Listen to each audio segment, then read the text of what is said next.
Hi, this is Randy Finney with the Right Side of the Chart, and today is Friday, September 22nd, 2017. Wanted to do an update on the insurance sector. We'll just look at property and casualty today, and I'll run through this quick. I'm only going to cover the same stocks that I highlighted recently. Here's my list of all the stocks in the property and casualty insurance sector. As you can see, quite a few, 59 total. And I have about a dozen or so here flagged with the blue flags that stood out to me, and I did a couple recent videos on these. So I want to do an update because I think there's still some potential here in the sector, and more importantly, I see quite a few objective shorting ops. And just a quick sidebar on that. What does that mean? You hear me use that term a lot: objective trade ops, objective long entry, objective short entry. What it means is we're not taking a shot in the dark. Um, for example, as I go through here, I'll just jump over to the second one real quick to show you. There's quite a few that look like this. This is Allstate, ALL. Objective short entry means when you have a very well-defined trend line, there's a rising price channel, slightly contracting price channel, negative divergence. Now what you see is we had that initial correction after I did the video. They had a snapback rally because Hurricane Irma proved not as bad as many had feared. But as I stated then, and I'll state again, forget about what you think the claims are going to be, what the impact on the industry will be. If you're a trader, if you're an investor and you want to use fundamental analysis, fine, use fundamental analysis. If you use both, that's even better. But if you're a swing trader, really technicals is all that's really useful, especially in the very short term to tell you where a stock might be going. Fundamental analysis works out longer term. If you're Warren Buffett investing for years. All right, so enough on that. Now, objective means when you're down here, is that objective short entry? That's absolutely not. Too far away from the channel, quite oversold in the near term. But when you bounce back and you back test the uptrend line from below, that's very objective. Reason being, you can short there with a stop not too far above. Now you see what happened, and I talk about this a lot when trading on the daily time frame. You can see that candlestick wick, that upper shadow, just slightly above the trend line. That's momentum overshoot. You see a powerful green candle after that snapback relief rally, another powerful move up. We pierced it intraday, but then failed to close above it and have since rolled over. Now you can see here on Allstate, I can draw a line right here as we zoom in. You can see this level, 90.28, is what the box is popping up to show me. There it is, 90.28. You can see reactions, a couple to the left here, some reactions there, and quite a few right here. There's some reactions over there, so we'll call this a little support zone, if you will. And I think if and when that goes, then that will probably open the door for another leg down in the stock. And I would put pretty good odds it'll take out that previous high and come down here to this target that I had, from weeks ago. So something there. It's around the $83 level. So that's one. And again, by objective, I mean if you wait patiently for a stock to come to you to a level that's objective like this, you short here on a back test with a stop somewhat above, maybe on a closing basis. Even if it's intraday, you give it a little bit more room, and your downside risk is minimal. We're talking a percentage point or two to a stock had you shorted it there. And again, I gave you another level. It's still not too late if it takes out that support level below 10.5% or better. So even if you wait now, since we're sitting on support, it would be prudent to wait for this support zone go, especially that at least that 928-ish level, call it 925. That lower line I put there, if you want to give it a little air, some air of margin, about 89.80. So that's Allstate. And I started out with Travelers. I'll just go through these in order. They're sorted by market cap. Travelers. Not really the case because I had a support line here, I had an uptrend line here. It's trading above both, so that's not one of my favorite. I did like Allstate for the reasons I just mentioned. So far, a back test, and you can see another thing that I'm noticing down here is the PPO. You guys know I like to use that a lot. If you're new to the site, I'll explain that in a second. Here's an alert on Dave. We'll check that in just a minute. Um, when the signal line, the white line, which is always the last of the two to cross this zero line here, works very well as a trend indicator. When the signal line is below the zero line, like it was from this point here, the trend was bearish. Now, for the most part, in the last couple years, you can see just take a look at the prices. The stock has been in a pretty clear uptrend. And that's been reflected. Again, if you filter out, I don't use the PPO line because that tends to whipsaw and cross below. Again, it's going to be the first to cross. So if you give it use the signal line, the 9 EMA, you have much fewer whipsaw signals, as you can see. So for throughout almost the entirety of this uptrend, that signal line has remained above. Now it's crossed below in a pretty decent cross so far. We did cross below here very briefly, but this looks like a more impulsive.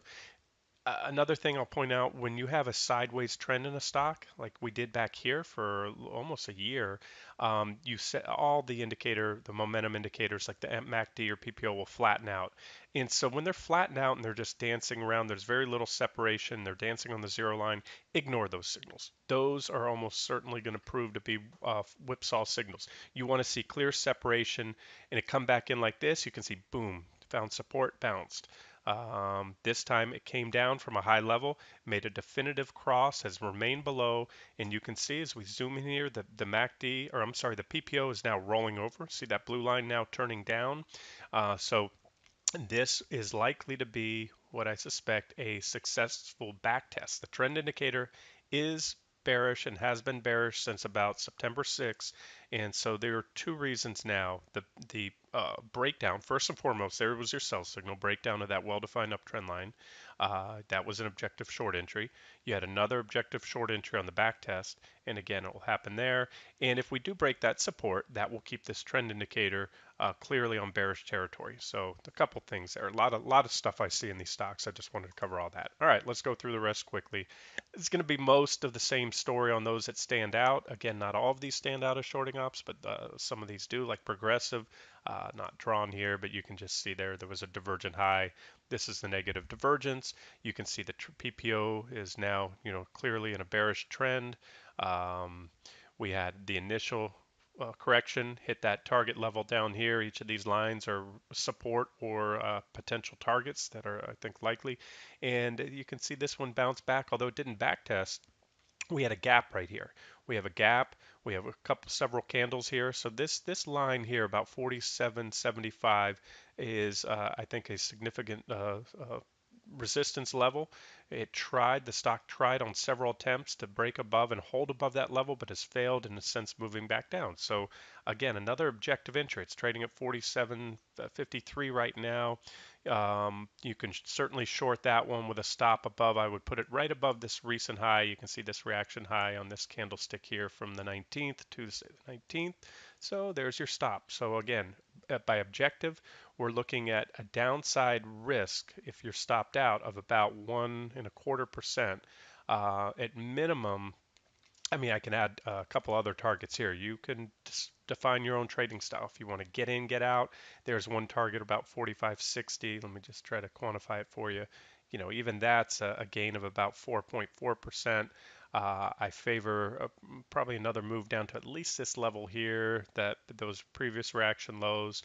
43.93 is where I have it. And that's a drop of about almost 8%. And then if things get ugly, we go down here to this level, which is about 40.80. And that's about a 14.5% drop. So to risk 1.25% loss for potential of almost 15% gain doesn't get much better than that.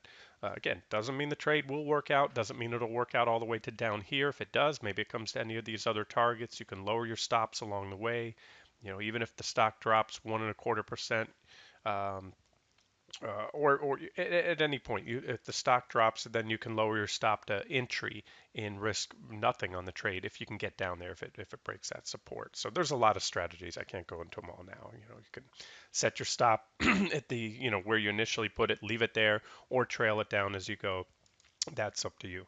Here's Loews Corp, symbol L, ticker L. There's a price channel, snapback, went below it, but it snapped back up into it. So that one I don't like because it's back up above that trend line in the price channel. Although you can see this trend indicator is bearish, and we did have a divergent high. So if you ask my opinion, I think this stock is going lower. This was a divergent high, clear negative divergence, breakdown. It is back above there, so I don't really see an objective entry. But again, trend indicator is currently bearish, and from the scope of those divergences, I expect this one will probably over time work its way down here to the 42.28 area. CNA, I believe this is an official trade idea. And again, guys, official, unofficial, I can't possibly cover all these. I'm so behind on the trade ideas right now that are listed as active on the site.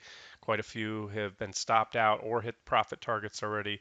Uh, Today is the first day I'm truly 100% back up and running to where I was. My internet started to come on the last few days. My cell phone, my internet slash phone TV company had assigned me someone else's phone number. The internet speeds in this area were crawling down to 1 megabyte download speed, ranging from 1 to 5 because we still had damage from the hurricane. I ran a speed test today. It looks like I'm coming back online. That's why I'm doing videos. So I just wanted to say today is the first day. I got power back about 3 nights ago, and as of today, high speed internet. So I'm going to pump out these videos going forward. There it is, CNA. Still below the trend line. You can see well-defined uptrend line, price channel, broke down the initial thrust. This appears to be a kickback rally, and you can draw yeah, definitely put a resistance line here. If you see, capture all these reactions here, reaction there, and let's see. It'd be nice if it holds over here. Um, there's our first target and a potential target zone down there. So we need to see this one roll over. And remember, birds of a feather flock together. If one of them rolls over, the majority of these stocks will probably roll over. This is XL Capital. There's your uptrend line, price channel, breakdown, very impulsive move. I mean, this one, I can't remember where I covered it in the first video, probably before it broke down. That was about a 19% drop and reversed just above that final price target that I had. Shot all the way back up, but failed to make a full retest. If you look closely, I have these colors muted down, but I have a series of moving averages, the 50, 20, and 200-day EMA. And all those EMAs are now just above the stock, so it bounced back up. Had a sharp counter trend rally, but has since given it back up. It's back down to my second target zone. This was the first target, second target zone, third target zone. And again, not very objective because it's in no man's land. It's between my final target and the first target. So I wouldn't short that one if you are not already short. If you did short it, you probably should have been quick. Hard to say. It reversed just shy of the actual support level. I didn't take this one personally, but as I often tell you guys, I always set my price targets slightly above the actual support level in case you do get what happened here, the buyer step in just above support and the stock reverses. That's why on short trades, my buy to cover limit orders are just above support. AFG, here's a beautiful. This is again a very objective short trade. Here's your price channel. There's the breakdown. Overshot my first target with a little momentum fueled overshoot. Snap back test number one, back test number two, and so we're currently back testing now. So here's the stock you can short right now. I would put a stop. You could have a very tight stop. See the reaction high from the other day, yesterday's reaction high. If you put a stop just above there, that also lines up with this reaction high, lines up with these reaction lows back here. So that is a technically significant area, i.e. resistance, around 103.21. Maybe give it a few pennies if you're going to do it on an intraday basis, or you can do a closing stop on a closing basis above there. But again, your downside is so minimal if stopped out. You're talking a percent loss. And if this thing does roll over here following this back test, and by most indications that I'm looking at, it will, then your downside, your profit potential, even if it revisits just that first target, that's about almost a 6% drop, called 5.5. Down here, close to 9%. And the if things get ugly targets all the way down there, about 13.5%. Trend indicators, you can see how just a beautiful job this again, the PPO signal line, the white line. If I remove this one here, we'll do that for you. There. No, it took away the zero line. So anyways, I can't do that. But you can see the white line has remained throughout this uptrend above. And every time it comes back in, it back tests. Those are buy signals. It's saying the trend remained bullish. But now, for the first time in what, 2 years or more, we have close to 2 years. There's a 2 year mark. We have a definitive break, and we're still that 9 EMA is still below that zero line. So That's what you want to see. Additional confirmation. You want to see this back test prices roll over after back testing, start to move lower. That'll bring this trend indicator down, keep it bearish, and that opens the door for more of a longer term swing trade that can last um, many days, possibly weeks or months or more. Again, just we'll have to keep an eye on the sector, see how the charts develop. WRB, WR Berkeley, another very objective short entry trend indicators are bearish. This is a key resistance level here, former support. Now resistance 65.74. You can see the reactions there, reactions there. If you look at the volume at price histogram, I'll just turn it up a little here. You can see that big thin zone down below. This is the potential, a potential target down here. These thin zones on the volume at price histogram, they tend to work like gaps. Once entered, they're usually filled. So we had it, we backfilled about halfway through that thin zone, kickback rally. Again, intraday, that was a momentum fueled little spike above, but we failed. Look how perfect technical analysis works. That we closed right back down on or below that level there. Had one slight close above it, but we failed to hold. So far, that resistance level is proving very formidable. So again, you short here, stop is 1% or so above that, and your profit potential, if we swing all the way down there, that's about 8%. So 8 to 1 RR doesn't get much better than that in trading. NGHC, another objective short entry. You can see these reactions here. Let me turn down the volume at price indicator so we can see price a little better. There we go. Reaction, reaction, reaction. Impulsive selling once that was broken. That helps to validate that trend line. You see all these red candles. Now we kicked back, and this isn't mere coincidence that we failed there. We fell back, tried it again. So again, another one, objective, short it here. Target, I don't have any listed here, but at least if we fail, we're probably going to come down and at least come back for a test or a near test of those recent lows.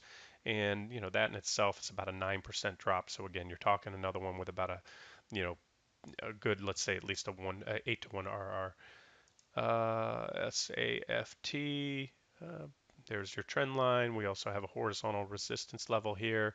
Broke down back testing, so it's at intersecting resistance, both the uptrend line, we're trading below it, as well as that price level there. And this is still my target down here, 65.50. That's a very, lot of meat on that bone. Almost a 10% drop to risk, again, whatever you want your stop, 1-2%. You want to give it a little room. You give it a 2% stop. That's still almost a 5 to 1 RR. Very good. KNSL. Nope, I don't like it. Came back, broke the trend line, back tested, it bounced off support, and is well above the trend line now. So not one of my favorites.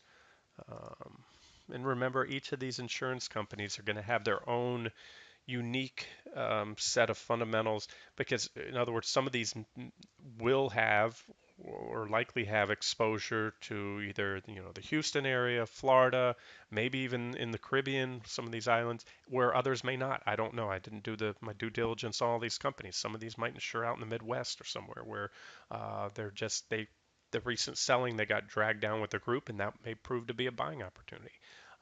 So again, trade these individually, each of these with their own charts. NMIH, NMI Holdings, you need to see this level go. We had a divergent high right here, this most recent high, but this one seems to be just kind of basing here or forming a little trading range here. So you really need to see this level go. If that level goes, it's going to probably drop down to about 860 there. But again, not one of my favorites, at least not at this point in time. This one I personally shorted the other day here on this back test right here. You have this downtrend line, pretty well defined. This one trades erratic. You can see these little intraday pops above, but that was a failure there. It popped intraday and then it's since reversed.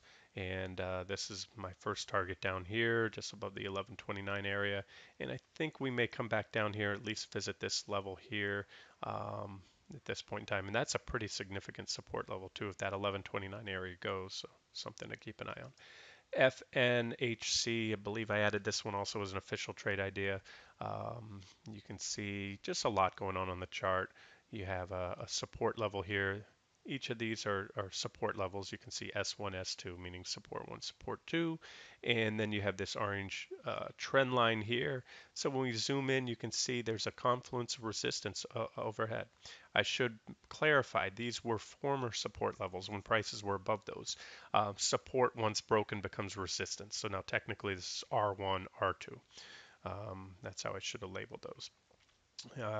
There's the prices failing, struggling to get back above this level, but there's a stock again. Maybe the correction's over in Federated. Maybe, maybe not. This is actually my own insurance company. My homeowner's insurance is with Federated. Uh, can't stand the company. Had a big claim against them on Hurricane Charlie back in what was that, 2003 or four, I think. But this time around, took some damage, but they have huge deductibles now you have to meet. So, anyways, I'm digressing. But there it is, objective, and these are your targets down here. These were, can't remember if they were targets initially as well when I did the video, but those are the current targets. And again, it looks good at this point in time. KFS, last one on the list, Kingsway Financial. There's a downtrend line. You would want to short at the downtrend line. Right now, it's in what I call technical no man's land. It's in between support and resistance, right smack in the middle. I don't trade stocks or enter those that are in what I call no man's land. There's a gap right there. It's just now backfilled that gap. So it's at support as I do this video right now. Trend indicators are still bearish, so if it's already backfilled the gap. If it moves below this level, much below 570, it'll probably come back in here to that level at least, and that's another potential target, but not one of my favorites. So I'm going to wrap it up here. All right, guys, this has been Randy Finney with Right Side of the Chart. Hope you enjoyed it.